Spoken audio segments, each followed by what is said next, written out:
Hey everybody, welcome back to the channel. I hope you're doing fantastically well. So June has now finished. It's one of those months that for me it was a very quiet one. There wasn't actually that much trading going on my live accounts.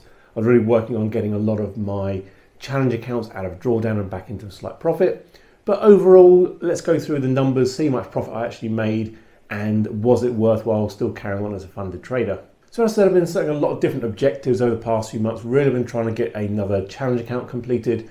But the reality was it hasn't been working as well as I wanted it to, and I've been in a drawdown all the way through. So I've been really focusing on that one, getting it back into a profit. And once that is dragged up, that then gives me the confidence to start trading on the funded accounts again.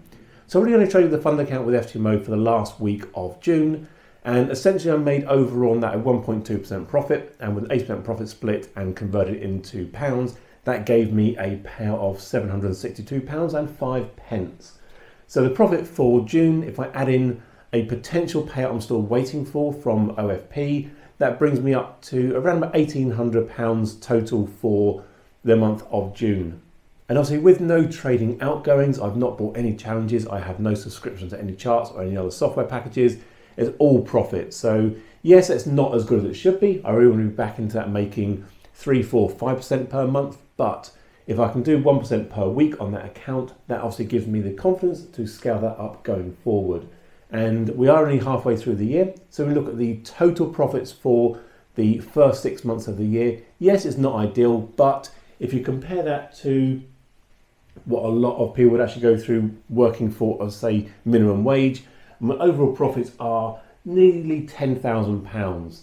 So again, £10,000 for 6 months work, not ideal, not perfect, especially when we look at a lot of traders out there doing that on a monthly basis. But that's not me, that's their journey. I'm on a different path. This is what I share, this is how I'm going about my entire trading process.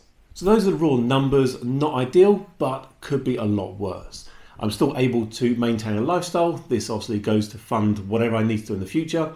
Again, it's not my only source of income, so I can actually survive without trading. But it's nice to have this as a bonus, and when those good months do come, they will be fantastic. So really for the next 6 months, I'm really building on the foundations of it set so far.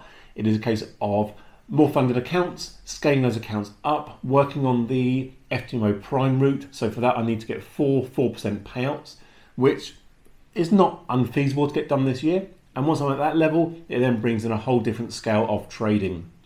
I'm also not putting too much pressure on myself. Really, it's a case of going at the pace that the markets allow me to go at. It could be that I could really push through, try and really spend every single day scalping every single tick or pip movement on every single chart. That's not the way I want to do it. I want to focus on looking for better entries, better trades, better outcomes.